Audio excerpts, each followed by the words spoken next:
Hello student, मैं आपके अपने YouTube channel home science junction पर आपका स्वागत करती हूँ। मैं आपको कराऊंगी बिहार पीजीटी होम साइंस के लिए कुछ इंपॉर्टेंट एमसीक्यू क्वेश्चन जो कि आपके बिहार एस्टेट के लिए भी काफ़ी हेल्पफुल रहेंगे। तो हम आज का सेशन स्टार्ट करते हैं। आज के सेशन में हमारा फर्स्ट क्वेश्चन है। क्वेश्चन में पूछा हुआ है कि निम्नलिखित में से कौन सा वर्णन ब्लांचिंग के बारे में बताता है। तो आपको ये बताना है कि ब्लांचिंग के बारे में आपको कौन बताता है। तो इसमें ऑप्शन दिए हुए हैं। फर्स्ट ऑप्शन है हमारा भाप के दबाव में पकाना, यानी कि प्रेशर कुकिंग। सेकंड ऑप्शन है हमारा खाद्य पदार्थ को 3 मिनट के लिए उबालना। कितने मिनट के लिए? 3 मिनट के लिए उबालना। थर्ड ऑप्शन है हमारा खाद्य पदार्थ को पहले ठंडे पानी में डालना और फिर पानी में उबालना। एंड लास्ट ऑप्शन है हमारा उबलते पानी में खाद्य पदार्थ को कुछ मिनट के लिए डालना, फिर ठंडे पानी में डालना। ठीक है, तो इसका राइट आंसर क्या हो जाएगा? इसका राइट आंसर हो जाएगा ऑप्शन डी, यानी कि ब्लांचिंग में हम क्या करते हैं कि ब्लांचिंग में पहले तो हम खाद्य पदार्थ को उबलते पानी में डाल देंगे कुछ मिनट के लिए, उसके बाद फिर हम उसे ठंडे पानी में डालते हैं। यह प्रक्रिया क्या कहलाती है? यह प्रक्रिया ब्लांचिंग की प्रक्रिया कहलाती है। किसकी प्रक्रिया कहलाती है? ब्लांचिंग की प्रक्रिया कहलाती है। इससे क्या होती है, इससे जो जीवाणु होते हैं ना, वो एक्टिव फॉर्म से अपने पैसिव फॉर्म में आ जाते हैं। ठीक है, यानी कि सक्रिय अवस्था से निष्क्रिय अवस्था में आ जाते हैं। यह प्रक्रिया किसकी प्रक्रिया कहलाती है? यह प्रक्रिया ब्लांचिंग की प्रक्रिया कहलाती है। नेक्स्ट क्वेश्चन है हमारा। क्वेश्चन में पूछा हुआ है कि प्राकृतिक रंजक है, आपको ये बताना है कि प्राकृतिक रंजन क्या है। ऑप्शन दिए हुए हैं। ऑप्शन ए है हमारा अधिक पर्यावरण मित्र और एलर्जी रहित। सेकंड ऑप्शन है हमारा प्रकाश एवं धुलाई के प्रति अधिक पक्के। थर्ड ऑप्शन है हमारा मॉर्डर्न से पक्के होते हैं जो कि पर्यावरण मित्र हैं। एंड लास्ट ऑप्शन दिया होगा हमारा कम महंगे एवं बहुतायत में उपलब्ध। तो इसमें राइट आंसर क्या हो जाएगा हमारा? इसमें राइट आंसर हो जाएगा हमारा ऑप्शन ए, यानी कि अधिक पर्यावरण मित्र एवं एलर्जी रहित। ये क्या होते हैं? प्राकृतिक रंजक होते हैं जो कि इन्वायरमेंट फ्रेंडली होते हैं और एलर्जी रहित होते हैं। प्रकृति में जो भी उपलब्ध साधन होते हैं ना, उनसे जो प्राप्त रंग होते हैं वही क्या कहलाते हैं? वही प्राकृतिक रंग कहलाते हैं। जैसे पेड़ पौधों की पत्तियों से, छाल से, फ्रूट से, वेजिटेबल से। ठीक है, तो ये कौन से इनसे प्राप्त रंग कौन से कहलाते हैं? इनसे प्राप्त रंग प्राकृतिक रंजक कहलाते हैं। क्लियर है आपको ये क्वेश्चन? नेक्स्ट क्वेश्चन है आज का। क्वेश्चन में पूछा हुआ घर की सफाई में सर्वाधिक महत्व है। तो आपको ये बताना है कि घर की सफाई में किसका सर्वाधिक महत्व है। ऑप्शन दिया हुआ है। फर्स्ट ऑप्शन है हमारा दैनिक सफाई। सेकंड ऑप्शन है हमारा साप्ताहिक सफाई। थर्ड ऑप्शन है हमारा मासिक सफाई। एंड लास्ट ऑप्शन है हमारा वार्षिक सफाई। तो घर की सफाई में किसका महत्व होगा सर्वाधिक? घर की सफाई में सर्वाधिक महत्व होता है हमारी दैनिक सफाई का। अगर हम दैनिक सफाई नहीं करेंगे, यानी कि हम डेली डेली झाड़ू पोछा नहीं कराएंगे, तो सप्ताह में एक दिन यानी कि हफ्ते में एक दिन कितना सारा कचरा इकट्ठा हो जाएगा। इससे क्या होगा? इससे हम बीमार पड़ेंगे और मानसिक स्वास्थ्य भी हमारा अच्छा नहीं रहेगा। तो सर्वाधिक महत्व किसका होता है? सर्वाधिक महत्व होगा हमारे दैनिक सफाई का। अगर हम दैनिक सफाई को अच्छे से करते हैं तो हमें साप्ताहिक समय सफाई करते समय ज्यादा मेहनत की जरूरत नहीं पड़ेगी। तो किसका महत्व है? दैनिक सफाई हमको ज्यादा अच्छे से करनी चाहिए। ठीक है, क्लियर है आपको ये क्वेश्चन? हमारा नेक्स्ट क्वेश्चन है आज का। क्वेश्चन में पूछा हुआ है आप लोगों से किसी कर्मचारी को उसके कार्यस्थल पर दिए जाने वाले मुफ्त आवास, यानी कि रहने को उसको फ्री में मिल रहा है और वाहन की सुविधा भी उसको मिल रही है। एक इसके उदाहरण है। ऑप्शन दिए हुए है इसमें। फर्स्ट ऑप्शन है मौद्रिक आय का। सेकंड ऑप्शन है वास्तविक प्रत्यक्ष आय का।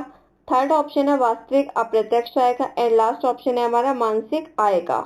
ठीक है, तो इसमें राइट आंसर क्या हो जाएगा? इसमें आयोग ने माना है वास्तविक अप्रत्यक्ष आय। क्या है? वास्तविक अप्रत्यक्ष आय हमारा राइट आंसर हो जाएगा। तो किसी कर्मचारी को उसके कार्यस्थल, यानी कि वहीं पर वह रहता है, जहां पर वह कार्य कर रहा है, वहीं पर उसको मुफ्त आवास मिला है, साथ में उसके वाहन की सुविधा भी मिली है। तो यह वास्तविक अप्रत्यक्ष आय का उदाहरण होगा। किसका उदाहरण होगा ये? वास्तविक अप्रत्यक्ष आय का। नेक्स्ट क्वेश्चन है हमारा। क्वेश्चन में पूछा हुआ है कि इनमें से परिवार का कौन सा जैविकीय कार्य है। आपको ये बताना है कि कौन सा जैविकीय कार्य है। तो इसमें ऑप्शन दिए हुए हैं। फर्स्ट ऑप्शन है संतानोत्पत्ति। सेकंड ऑप्शन है स्थिति प्रदान करना। थर्ड ऑप्शन है धनोपार्जन करना एंड लास्ट ऑप्शन है मनोरंजन करना। तो इसमें राइट आंसर क्या हो जाएगा? तो परिवार का जैविकीय कार्य होता है संतानोत्पत्ति। क्या होता है? संतानोत्पत्ति। संतानोत्पत्ति का संबंध किससे होता है? वंश वृद्धि से। ठीक है, क्लियर है आपको ये? तो जैविकीय कार्य क्या है? संतानोत्पत्ति। संतान की उत्पत्ति होगी तो वंश की वृद्धि होती है। नेक्स्ट क्वेश्चन है हमारा। क्वेश्चन में पूछा हुआ है कि भारतवर्ष में परिवार नियोजन कार्यक्रम कब प्रारंभ हुआ? ठीक है, आपको ये बताना है कि परिवार नियोजन कार्यक्रम कब प्रारंभ हुआ। ऑप्शन दिए हुए इसमें। फर्स्ट ऑप्शन है हमारा 1950, सेकंड ऑप्शन है हमारा 1952, थर्ड ऑप्शन है हमारा 1953 एंड लास्ट ऑप्शन है हमारा 1955। तो परिवार नियोजन कार्यक्रम हमारा लागू हुआ था सन 1952 में। कब लागू हुआ था? 1952 को। क्या? परिवार नियोजन कार्यक्रम। नेक्स्ट क्वेश्चन है हमारा। क्वेश्चन में पूछा हुआ है आप लोगों से भारतीय परिवारों में विवाह विच्छेद। ठीक है, क्या? भारतीय परिवारों में विवाह विच्छेद का प्रमुख कारण क्या है? आपको ये बताना है। विवाह विच्छेद होगा यानी कि तलाक। क्या हो जाएगा ये? तलाक या डिवोर्स। क्या कहलाएगा ये? विवाह विच्छेद कहलाता है। ऑप्शन दिए हुए हैं इसमें। फर्स्ट ऑप्शन है हमारा विवाह विच्छेद के कानूनों का सरल होना। सेकंड ऑप्शन है हमारा पढ़ी लिखी या शिक्षित पत्नी का होना। थर्ड ऑप्शन हमारा स्त्रियों का कामकाजी होना एंड लास्ट ऑप्शन हमारा एक दूसरे की कमियों को सार्वजनिक करना। तो जब एक दूसरे की कमियों को, जो पार्टनर होते हैं एक दूसरे की कमियों को सार्वजनिक कर लेते हैं, वहीं पर क्या होता है? वहीं पर विवाह विच्छेद के चांसेस ज्यादा रहते हैं। ठीक है, तो तलाक के प्रमुख कारण क्या है? एक दूसरे की कमियों को सार्वजनिक करना। ऑप्शन डी हमारा राइट आंसर हो जाएगा। नेक्स्ट क्वेश्चन है हमारा। क्वेश्चन में पूछा हुआ है कार्य सरलीकरण का अर्थ। क्या? कार्य सरलीकरण का अर्थ कार्य करने की सबसे आसान और शीघ्र। क्या? कार्य सरलीकरण का अर्थ सबसे आसान और शीघ्र विधि की सचेतता खोज करना है। यह परिभाषा किससे संबंधित है? आपको ये बताना है कि ये जो डेफिनेशन दी हुई है ना कार्य सरलीकरण की, ये किसने दी हुई है? इसमें ऑप्शन दिए हुए हैं।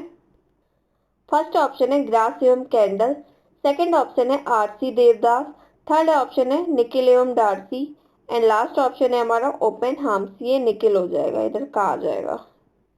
क्या हो जाएगा ये? निकिल एवं डार्सी। ठीक है, क्लियर है आपको ये? तो इसमें ये डेफिनेशन किसने दी है? निकिल एवं डार्सी ने क्या कहा कि कार्य करने की सबसे शीघ्र विधि की सचेतता खोज करना है। तो इसमें की पॉइंट आपको मिल रहे हैं। क्या की पॉइंट मिल रहे हैं आपको? एक तो कार्य करने की सबसे आसान और शीघ्र विधि, यह किसने बताया है? ये निकिल एंड डॉर्सी ने बताया है। क्लियर है आपको ये? नेक्स्ट क्वेश्चन है हमारा। क्वेश्चन में पूछा हुआ है बिजली के वाटर हीटर के प्रचालन का सिद्धांत क्या है? आपको ये बताना है। तो ऑप्शन दिए हैं। फर्स्ट ऑप्शन है हमारा संवहन, सेकंड ऑप्शन है हमारा विकिरण, थर्ड ऑप्शन है हमारा चालन एंड लास्ट ऑप्शन है हमारा प्रेरण। तो इसमें राइट आंसर क्या हो जाएगा हमारा?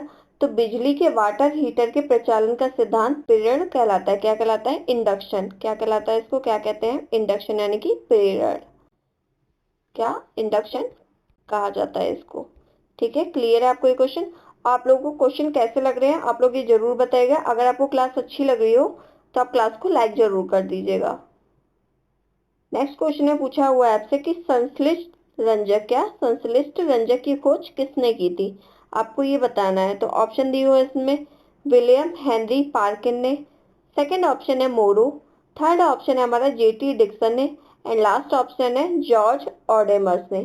तो इसका राइट आंसर क्या हो जाएगा? संश्लिष्ट रंजक की खोज की थी विलियम हेनरी पार्कर ने। तो ऑप्शन ए हमारा राइट आंसर हो जाएगा। किसने किया था? विलियम हेनरी पार्कर ने। और इसकी खोज इन्होंने की थी 1856 में। कब की थी? सन 1856 में की थी। ठीक है, क्लियर है आपको ये? तो संश्लिष्ट रंजक की खोज विलियम हेनरी पार्कर ने सन 1856 में की थी। नेक्स्ट क्वेश्चन है हमारा आज का। ये मोस्ट रिपीटेड क्वेश्चन है, कई बार आ चुका है ये। आपसे पूछा हुआ प्राथमिक रंग है, तो प्राथमिक रंग क्या है? ऑप्शन दिए हो इसमें लाल हरा पीला, सेकंड ऑप्शन है हमारा लाल नीला पीला, थर्ड ऑप्शन है हमारा लाल हरा नीला एंड लास्ट ऑप्शन है हमारा बैगनी लाल हरा। तो इसमें राइट आंसर क्या हो जाएगा? इसमें राइट आंसर हो जाएगा हमारा लाल पीला नीला, ये वाला, यानी कि ऑप्शन बी हमारा राइट आंसर हो जाएगा। क्या हो जाएगा? लाल नीला पीला। ये क्या होता है? हमारा प्राथमिक रंग होते। जो प्राथमिक कलर होते हैं ना, यानी कि जो प्राइमरी कलर होते हैं, वो कहीं से बनाए नहीं जाते, ये हम प्रकृति से प्राप्त करते हैं। क्या? प्रकृति से प्राप्त करते हैं। और इन्हीं कलर्स में, जैसे इन्हीं कलर में हम अगर ब्लैक कलर को मिला देंगे तो क्या बन जाएगा? तो ये बन जाएगा हमारा कौन सा शेड बन जाएगा? जैसे रेड कलर में हम ब्लैक कलर मिलाएंगे तो ब्राउन का शेड बन जाएगा या महरून बन जाएगा। और इसी तरीके से हम रेड कलर में अगर व्हाइट कलर मिला देंगे तो ये बन जाएगा हमारा टिंट। क्या बन जाएगा? टिंट बन जाएगा। जिससे लाल का पिंक, लाल में व्हाइट कलर मिलाने से जो टिंट बनेगा वो कौन सा कलर होगा? वो पिंक हो जाएगा। नेक्स्ट क्वेश्चन है हमारा। क्वेश्चन में पूछा हुआ है, एनालॉगस रंग योजना रंग चक्र में निम्न रंगों का समावेश करती है। ऑप्शन दिए हुए हैं, 2 या 3 आसपास वाले रंग, 2 विपरीत रंग, त्रिकोण बनाते 3 रंग, और लास्ट ऑप्शन है रंग चक्र का आधा। तो इसमें राइट आंसर क्या हो जाएगा हमारा? इसमें राइट आंसर हो जाएगा हमारा ऑप्शन ए, यानी कि 2 या 3 आसपास वाले रंग। ये क्या कहलाता है? ये एनालॉगस रंग योजना, यानी कि एनालॉगस कलर स्कीम कहलाती है। क्या? 2 या 3 आसपास वाले रंग। और 2 या 3 आसपास वाले रंग कौन से होंगे? या तो उसके टिंट होंगे या शेड मिलते हैं। ठीक है, तो एनालॉगस कलर स्कीम कौन सी होती है? 2 या 3 आसपास वाले रंग। नेक्स्ट क्वेश्चन है हमारा। क्वेश्चन में पूछा हुआ है, निम्नलिखित में से कौन सा तटस्थ रंग है? आपको ये बताना है कि तटस्थ रंग कौन सा है। ऑप्शन दिए हुए हैं इसमें। फर्स्ट ऑप्शन है हमारा काला, यानी कि ब्लैक। सेकंड ऑप्शन है हमारा लाल, यानी कि रेड। थर्ड ऑप्शन है हमारा हरा, यानी कि ग्रीन। एंड लास्ट ऑप्शन है पीला, यानी कि येलो। तो तटस्थ रंग होता है हमारा काला। कौन सा होता है? काला और सफेद। कभी कभी काला ना देके सफेद भी दे दे, तो हमारे दो तटस्थ रंग होते हैं। कौन से? काला और सफेद, यानी कि ब्लैक एंड व्हाइट। ये क्या होता है? तटस्थ रंग होता है। जैसे कि मैंने आपको पिछले वाले क्वेश्चन में भी बताया, अगर किसी में हम ब्लैक कलर मिला देते हैं तो क्या बन जाता है? ब्लैक कलर मिलाने से बनता है शेड।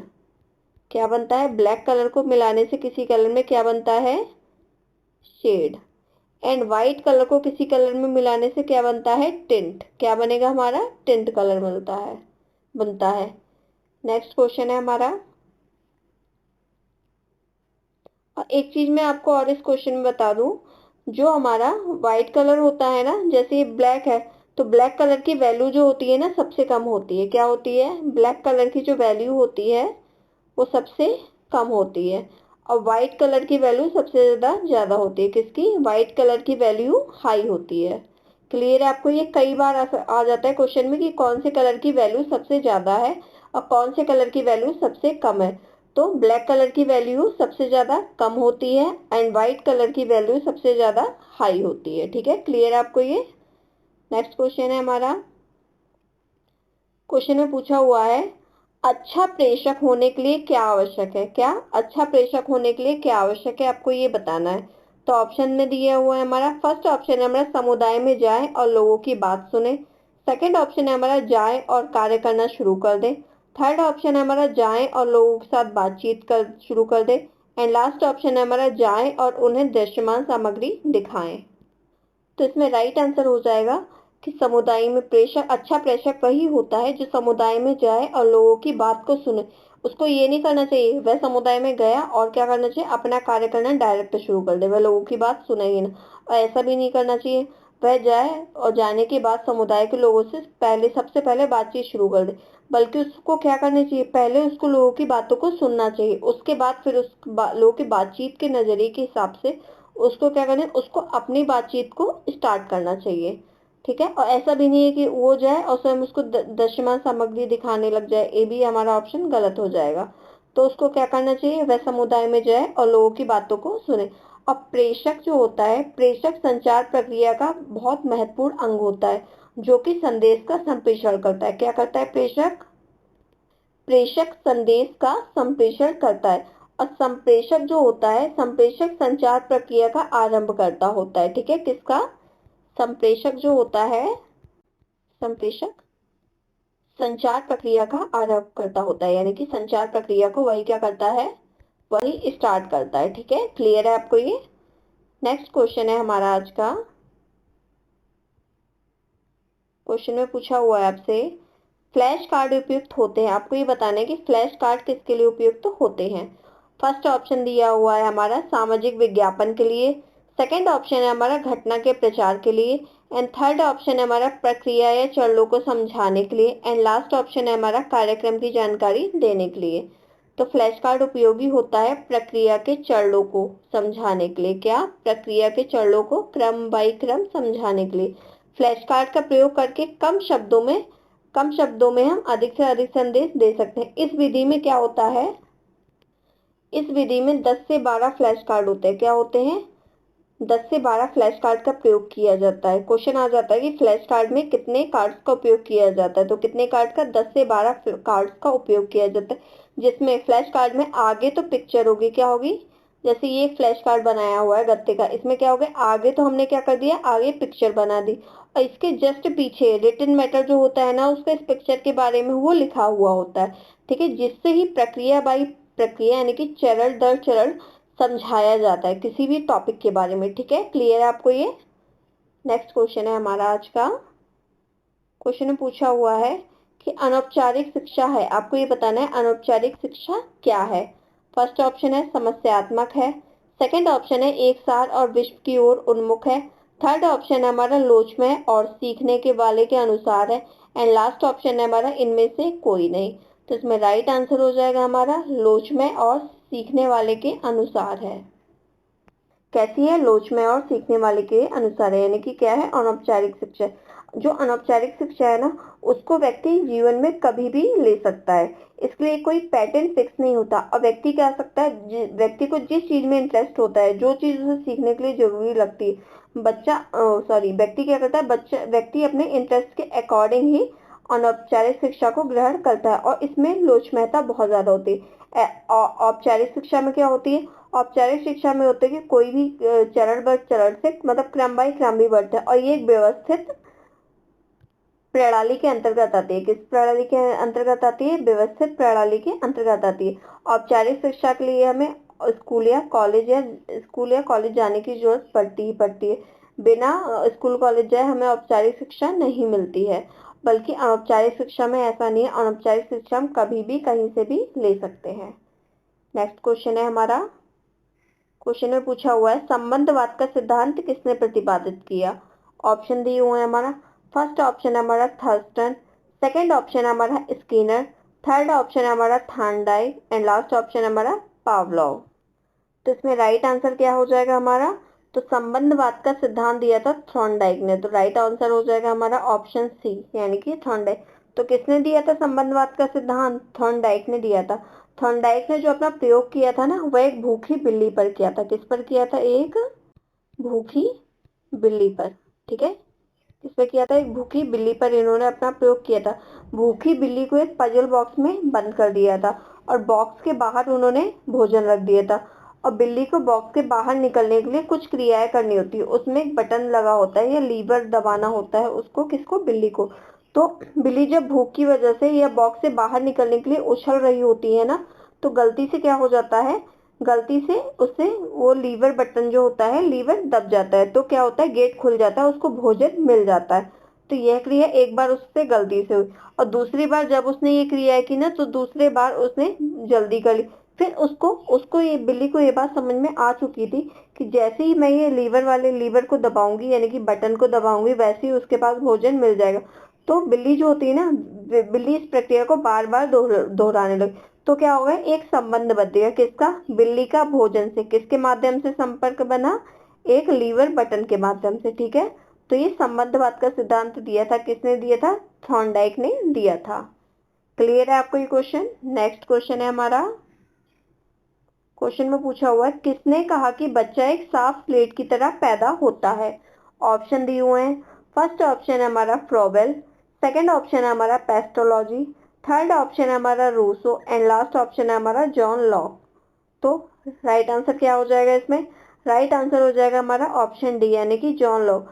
तो जॉन लॉक ने ही कहा कि बच्चा एक साफ स्लेट की तरह पैदा होता है। किसने कहा था ये? जॉन लॉक ने कहा था बच्चा एक साफ स्लेट की तरह पैदा होता है। ठीक है, क्लियर है आपको ये?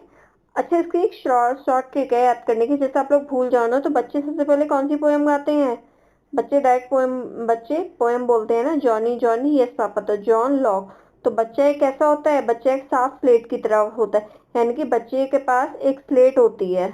ये मैं आपको ट्रिकली समझा रही हूँ और क्वेश्चन से इसका कोई मतलब नहीं है। जैसे स्लेट पे बच्चे क्या करते हैं, लिखते हैं ना, तो क्या लिखते हैं, वो पोएम लिख रहे हैं। कौन सी पोएम लिख रहे हैं बच्चे, जॉनी जॉनी यस पापा। तो ये क्या हो गया, इसके ऑथर का नाम जॉन लॉक। तो जॉन लॉक ने ही कहा था, क्या कहा था जॉन लॉक ने, बच्चा एक साफ स्लेट की तरह पैदा होता है, ठीक है, और हम उसको जैसे चाहें वैसे उसको बना सकते हैं। ये किसने कहा था, ये जॉन लॉक ने कहा था। नेक्स्ट क्वेश्चन है हमारा। क्वेश्चन में पूछा हुआ है आप लोगों से कि जीवन चक्र विकास शुरू एवं समाप्त होता है। जीवन चक्र में विकास कब शुरू होता है और कब समाप्त होता है, आपको ये बताना है, ठीक है। ऑप्शन दिया है हुआ है जन्म या मृत्यु। सेकंड ऑप्शन है हमारा शैशवावस्था से वृद्धावस्था तक विकास होता है, या थर्ड ऑप्शन है हमारा गर्भधारण से वृद्धावस्था तक, एंड लास्ट ऑप्शन है हमारा गर्भधारण से मृत्यु तक। तो ये सीटेट का भी बहुत ज्यादा फेवरेट क्वेश्चन है। तो जीवन चक्र में विकास कब शुरू होता है, विकास गर्भधारण से शुरू होता है, मृत्यु तक चलता है। कब शुरू होता है, गर्भधारण से शुरू होता है और मृत्यु तक चलता है। विकास एक निरंतर चलने वाली प्रक्रिया होती है। क्या, विकास एक निरंतर चलने वाली और एक निश्चित क्रम में चलने वाली प्रक्रिया होती है। यह कभी भी नहीं रुकती है, ये मृत्यु तक रहती है, ठीक है। क्लियर है आपको ये। और ये बीपीएससी पीजीटी एंड एसटेट और सीटेट तीनों के लिए ही मोस्ट इंपॉर्टेंट क्वेश्चन है ये। नेक्स्ट क्वेश्चन है, क्वेश्चन में पूछा हुआ है कि मातृत्व एवं शिशु कल्याणकारी योजनाएं हैं। आपको ये बताना है कि इसमें से मातृत्व एवं शिशु कल्याणकारी योजनाएं कौन सी हैं। तो इसमें ऑप्शन दिए हुए हैं। फर्स्ट ऑप्शन है केंद्रीय एवं प्रादेशिक, सेकंड ऑप्शन है स्थानीय, एंड थर्ड ऑप्शन है हमारा अंतर्राष्ट्रीय सहायता, एंड लास्ट ऑप्शन है हमारा इनमें से सभी। तो मातृ एवं शिशु कल्याणकारी योजनाएं जो होती है वो केंद्रीय एवं प्रादेशिक होती हैं, स्थानीय भी होती है और अंतर्राष्ट्रीय सहायता भी होती है। तो इसमें राइट आंसर हो जाएगा हमारा ऑप्शन डी, यानी कि इनमें से सभी। तो मातृत्व एवं शिशु कल्याणकारी योजनाएं ये तीनों ही होती हैं, ठीक है। क्लियर है आपको ये। नेक्स्ट क्वेश्चन है हमारा आज का। क्वेश्चन में पूछा हुआ है कि विकास के सभी क्षेत्र होते हैं। तो आपको ये बताना है विकास के सभी क्षेत्र कैसे होते हैं। इसमें ऑप्शन दिए हुए हैं। फर्स्ट ऑप्शन है हमारा एक दूसरे से संबंधित होते हैं, या एक दूसरे पर निर्भर होते हैं, या वातावरण से प्रभावित होते हैं, या आनुवंशिकता से प्रभावित होते हैं। तो आपको ये बताना है कि विकास के सभी क्षेत्र जो होते हैं ना वो एक दूसरे से संबंधित होते हैं। कैसे, एक दूसरे से वह संबंधित होते हैं। विकास एक कैसी निरंतर चलने वाली प्रक्रिया होती है जो कब से, क्वेश्चन में आया था, नहीं पूछा हुआ था प्रीवियस क्वेश्चन में।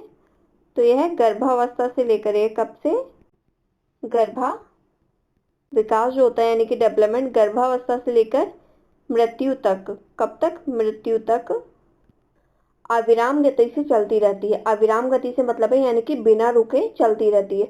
और विकास के अंतर्गत सभी, जैसे शारीरिक हो गया, मानसिक हो गया, संवेगात्मक हो गया, ये परिवर्तन आते हैं जो गर्भावस्था से लेकर मृत्यु तक निरंतर मनुष्य के शरीर में होते रहते हैं। आप लोग देखा होगा गर्भावस्था से मृत्यु तक मनुष्य के शरीर में कितने सारे परिवर्तन होते हैं। तो ये सारे परिवर्तन जो भी होते हैं ना, जैसे शारीरिक, मानसिक, संवेग, ये सारे विकास के अंतर्गत आते हैं। किसके अंतर्गत आते हैं, ये सारे डेवलपमेंट के अंतर्गत आते हैं। क्लियर है आपको ये क्वेश्चन। नेक्स्ट क्वेश्चन है हमारा आज का। क्वेश्चन में पूछा हुआ है आप लोगों से कि समझदारी और तर्क शक्ति बच्चों में कब विकसित होती है, ठीक है, आपको ये बताना है। तो ऑप्शन दिए हुए हैं। फर्स्ट ऑप्शन है हमारा समाहारी परिचालन व्यवस्था, सेकंड ऑप्शन है हमारा औपचारिक परिचालन अवस्था, एंड थर्ड ऑप्शन है हमारा पूर्व परिचालन अवस्था, एंड लास्ट ऑप्शन है हमारा परिचालन अवस्था से कोई संबंध नहीं है। तो राइट आंसर क्या हो जाएगा हमारा, इसमें राइट आंसर हो जाएगा हमारा औपचारिक परिचालन अवस्था, यानी कि ऑप्शन बी हमारा राइट आंसर हो जाएगा। तो समझदारी और तर्क शक्ति बच्चों में कब विकसित होती है, औपचारिक परिचालन अवस्था में विकसित होती है। क्या, समझदारी और तर्क शक्ति औपचारिक परिचालन अवस्था में विकसित होती है बच्चों में। नेक्स्ट क्वेश्चन है हमारा आज का। क्वेश्चन में पूछा हुआ है कि व्यक्तित्व के विकास के लिए, क्या, व्यक्तित्व के उचित विकास के लिए बालक बालिका संबंध किस प्रकार नियंत्रित होने चाहिए। ऑप्शन दिए हैं इसमें। फर्स्ट ऑप्शन है हमारा पूर्ण रूप से मुक्त एवं स्वतंत्र, सेकंड ऑप्शन है हमारा अत्यधिक कठोर अनुशासन द्वारा। थर्ड ऑप्शन हमारा ना अधिक कठोर ना अधिक मुक्त। और लास्ट ऑप्शन है हमारा चाहे जैसे। तो इसमें राइट आंसर क्या हो जाएगा? इसमें राइट आंसर हो जाएगा हमारा व्यक्तित्व के उचित विकास के लिए बालक बालिका का संबंध ना तो अधिक कठोर होना चाहिए ना अधिक मुक्त होना चाहिए, यानी कि लिमिटेड होना चाहिए। जब जरूरत पड़े तब कठोर, जब जरूरत पड़े तब मुक्त। ठीक है, तो व्यक्तित्व के उचित विकास के लिए बालक बालिका का संबंध ना अधिक कठोर होना चाहिए ना ज्यादा मुक्त होना चाहिए। और इनके मध्य होने वाले संबंधों में इतना अवसर व स्वतंत्रता जरूर होनी चाहिए कि उनका जो विकास होता है ना, वह किसी भी स्तर से बाधित ना हो। ऐसा ना हो कि ज्यादा नियंत्रण कर ले तो इनके विचारों में एक दूसरे के प्रति कुंठा उत्पन्न हो जाए और वो परस्पर एक दूसरे के प्रति घृणा करने लगे। ठीक है, तो कैसा होना चाहिए? ना अधिक कठोर ना अधिक मुक्त। ठीक है, नेक्स्ट क्वेश्चन है हमारा आज का। क्वेश्चन में पूछा हुआ है, जब हड्डी 3 या अधिक टुकड़ों में टूटी हो, कितनी? 3 या अधिक टुकड़ों में टूटी हो तो यह क्या कहलाती है? ऑप्शन दिए हुए हैं। फर्स्ट ऑप्शन है हमारा कच्ची अस्थि भंग। सेकंड ऑप्शन है हमारा विषम अस्थि भंग। थर्ड ऑप्शन है हमारा बहुखंड अस्थि भंग एंड लास्ट ऑप्शन है हमारा जटिल अस्थि भंग।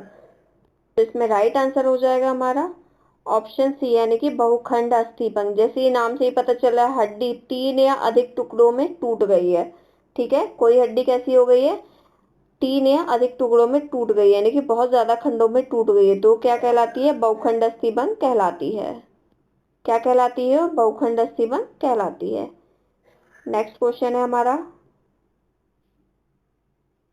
क्वेश्चन में पूछा हुआ है, ऐच्छिक पेशियां हैं, आपको ये बताना है ऐच्छिक पेशियां कैसी हैं। ऑप्शन दिए हुए हैं। फर्स्ट ऑप्शन है हमारा, इनमें गहरी तथा हल्की धारियां पाई जाती हैं। सेकंड ऑप्शन है, इन पर किसी का नियंत्रण नहीं होता है। थर्ड ऑप्शन है हमारा, ये शरीर के उन अंगों में पाई जाती है जो इच्छा के अधीन रहकर कार्य नहीं करते हैं। एंड लास्ट ऑप्शन है हमारा उपयुक्त सभी।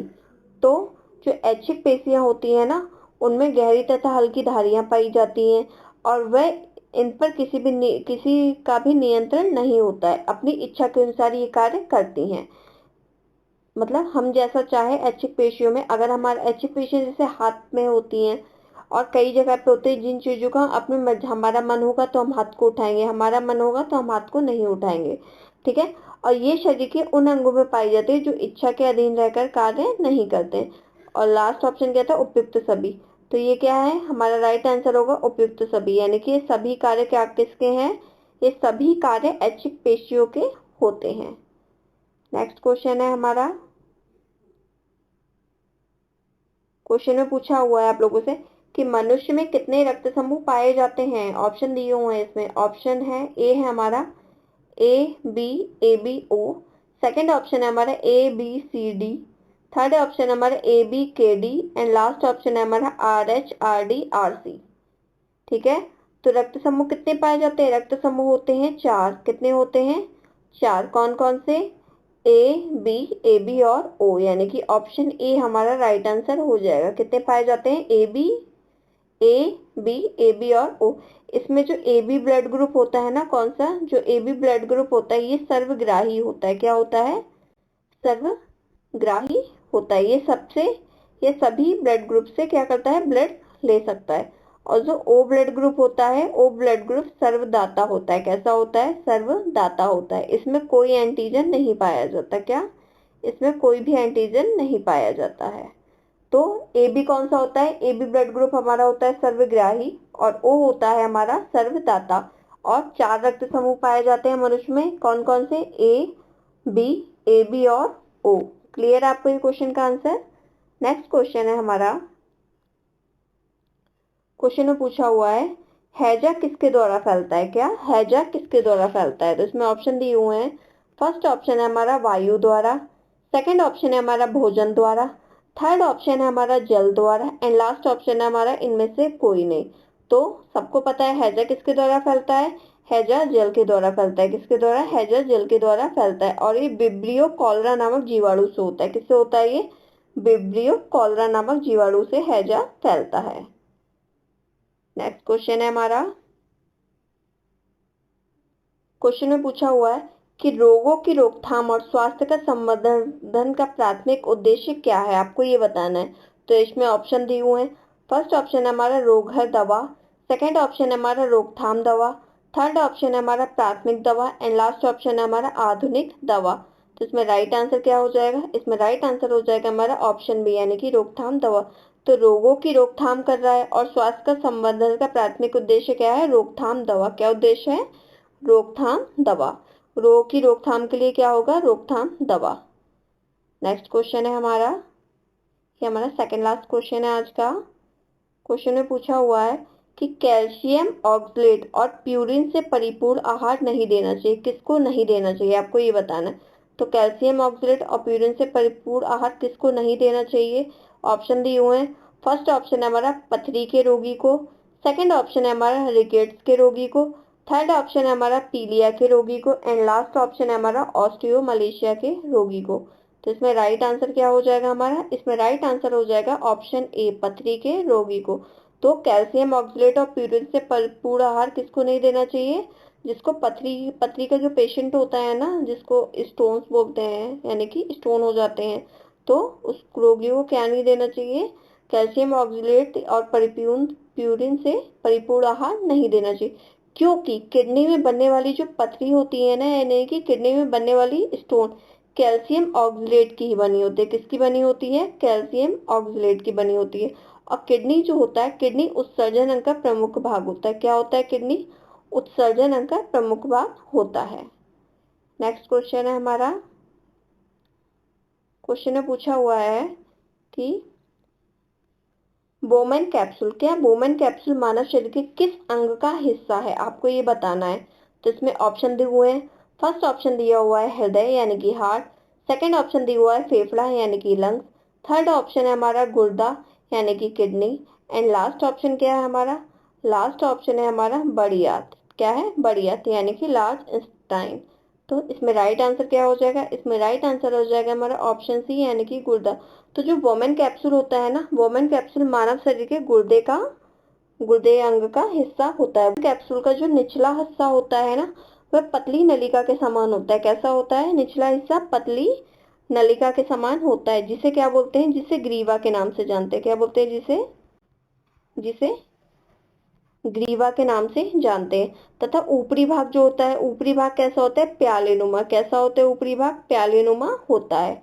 तो क्लियर है आपको ये क्वेश्चन। बोवेन कैप्सूल मानव शरीर के गुर्दे अंग का हिस्सा होता है। जो इसका निचला भाग होता है वो पतली नलिका समान होता है, जिसको ग्रीवा बोला जाता है। और इसका जो ऊपरी भाग होता है, ऊपरी भाग कैसा होता है, प्यालेनुमा होता है।